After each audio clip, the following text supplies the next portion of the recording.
Hello and welcome to the Temple of Tomes with your host, Indie Comics Jones. Today is April 4th, 2021. Happy Easter, everybody out here. We're going to experience episode 259 today, The Moon Maid. And the arc is called The Three Keys. This is part of the Edgar Rice Burroughs universe. This is number 2 out of the 3 in the series. It comes in at $3.99, and it is American Mythology production. Now about this real quick. This story in here is nothing that Edgar Rice Burroughs wrote, but the characters are from his universe. And anything written by American Mythology is now considered part of the canon for the Edgar Rice universe. And so this is a new chapter in The Moon Maid. On the cover here, we see this serpent attacking I can never get her name like it's Lo-E No. And this does not happen in this issue at all. So don't expect to see this depiction. However, the book, it is a recommend, and we're going to go through it in the meantime. So let's take a look to see who worked on it. It is a nice composition, even though she looks a little droll, like no big deal. So we get this nice blurb about what's happened so far. The writer is Mike Wolfer. I've been really enjoying his writing. If you've been following my channel at all, you know that. He seems to write with a lot of enthusiasm, energy, and he places that within his stories. There's never like anything that is not interesting or a dull moment throughout any of the stories I've read by him. The artist is Mariana Puglia. I hope I'm saying that right. Colorist is Peria Pile, and I hope I'm saying that right, with Natalie Jane doing the lettering. Okay, the main of the covers is also the same group, Mariana Puglia and Bruno Costa, I guess maybe the colorist or the doing inks or something like that on it. Okay, first of all, this is taking place inside the moon. There's a hollowed out area, and let's see if I can get the name of it. I think something like Vana. Yeah, Vana is the name of the land within the moon, and it's got its own ecosystem. It's warm, obviously, and there's oxygen to breathe. Now our hero here, the Moon Maid, her name is Lo-E-Na, and Lo-E-Na is kind of protects this ancient city. She's the only inhabitant of this city, in fact. So she doesn't want anybody getting in there. She has tried to befriend these, I believe they're the Ugas? No, the Vagas. These words. One of them was injured. They were about to eat her, and she said, I think I can help you, because these guys are cannibals. That's what they live on, is human flesh. She thinks I can help this one and heal her, so they follow her back to her house, and one got through the other side of her house into this sacred city, which she's very angry about now. She says, I trusted you, and you broke my trust. She says, we don't trust you at all. We think this is a trap. And so he continues on. She's chasing him. He comes across a statue that shows a beheaded Vaga. So he's concerned, like, oh, okay, this is a trap. You guys obviously kill us. That's why you're here. And these terraces have meaning to him as far as they were slaves. The Vagas were made to be slaves and eventually eaten by the Ugas. I hope I'm saying that right. It might be Ugas. I'm not sure.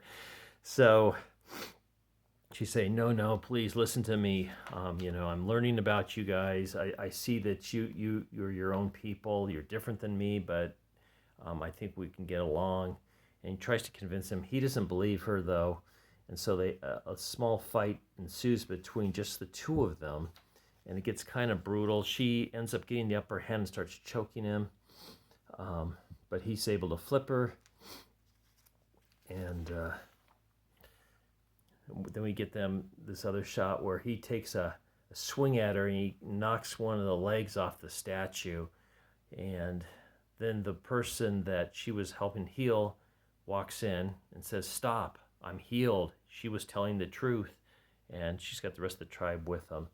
And so they have a little powwow. And to show that Loina, to show that she is one to be trusted, she goes to the statue and starts trying to push it over. And she says, "Are you going to help me?" And so between the two of them, they both push over this symbol of authoritarianism, and just kind of, it's a nice moment, it's just kind of showing that they can work together. And then they do start working together. They grow some plants, they feed on these plants, but the Vagas are realizing they feel weak. It's like this isn't really sustaining them to the element that they're used to. So they're thinking, we're going to have to go out and hunt meat. Now, Loina is obviously is befriended by them, so she is no longer a threat, and they don't feel that they're going to eat her as well. So she's also made friends with the woman there, and they kind of discuss their cultures a little bit and back and forth. In the meantime, the rest of the tribe has decided they're going to go out and get some meat to devour. So while Loia and her friend from the other tribe are out walking, they suddenly notice all these ropes dangling down, and Loina realizes they have been invaded. Suddenly, the invaders come in and attack the other tribe members. There's a whole group of these, and they're called the Germadas. I think that's right, the Germadas. And these are the evil people that kind of brought down the whole fall of this civilization that was very advanced at one time within Vanna. So there's a big fight that ensues. We get a lot of good action here, and the Ugas are just chopping them to pieces pretty easily. I mean, and then they feast on them. One of them does steal away, though, and makes it up to the tribe, climbs up, and he makes it up to this tribe that are waiting up there above. And he tells the tribe that they're down there, and they think there's a whole group of a huge tribe, but because of the ferocious battle. So they're going to get more people and go down there themselves. They're going to return. So in the meantime, the Moon Maid and the girl are talking, and she says, "There's a secret here. I know that you're withholding." And she says, "Yes, there is a secret, and I'll tell you what it is." So it's to be concluded, and we'll come back to that in the next review of this to finish up this arc. But really good story. Just a lot of diplomacy going on but enough action. There's a lot of explaining of the whole background of this mysterious city. I think it's called Groeth or something like that. So it's just very interesting. So I'm looking forward to finding out all the mysteries and the clues that, put everything together in the final arc here. So let's take a look at what else was offered in this book. We've got an Edgar Rice Burroughs sketchbook, and we've got a 3-page review here. It says tips on comics scripting, valuable hints for comic artists, including cover artist, writer, and host Mike Wolfer. So there you go. Mike not only does writing, he's an artist as well. So here's some of the things that you'll find within here. They've got characters from The Land That Time Forgot. And we are reading one of the arcs for this. I think it's called Fearless. And we'll be finishing that one up. I think that's a three-story arc as well. We just reviewed the second arc, the second issue not too long ago. And you can see they have the beautiful women in here, the jungle women. I don't know if Khotan and Sita, excuse me. And it's nice because they have these straps of leather, just hiding enough, but supporting as well, and clumps of hair that also, give enough making certain things not so visible, but still looking beautiful nonetheless in their poses. And you can see there's dinosaurs and crazy wild um, tribesmen and beasts and other things, humanoids. And there's our third page of this. And then we get an ad for Fearless right there. So there you go. Let's move on and see what else. We got Pelkadar, and it's another jungle woman. And some of the books surrounding her. I don't know if I've read one of hers or not. I might have done a review on one.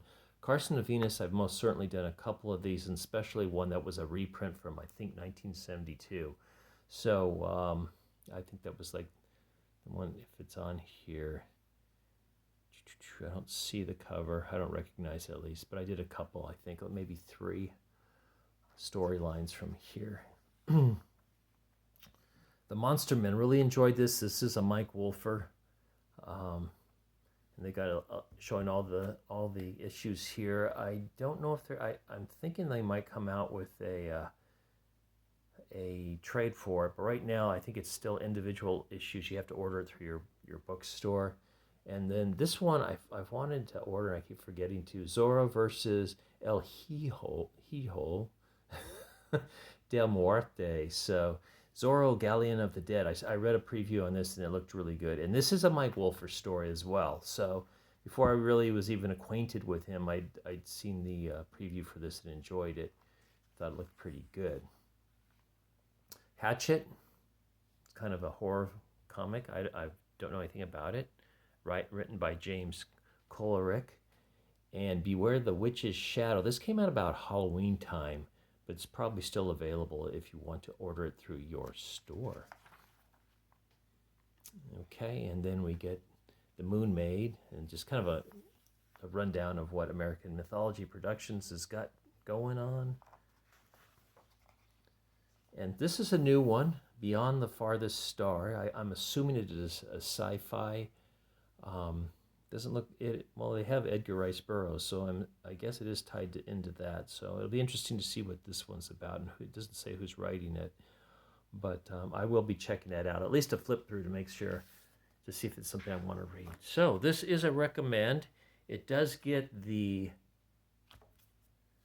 Indiana Jones Good Excavating seal of approval, and I appreciate you stopping by and listening to my review. As always, please like, please subscribe, please leave comments, and we'll see you next time at the Temple of Tomes. This is Indie Comics Jones bidding you adieu.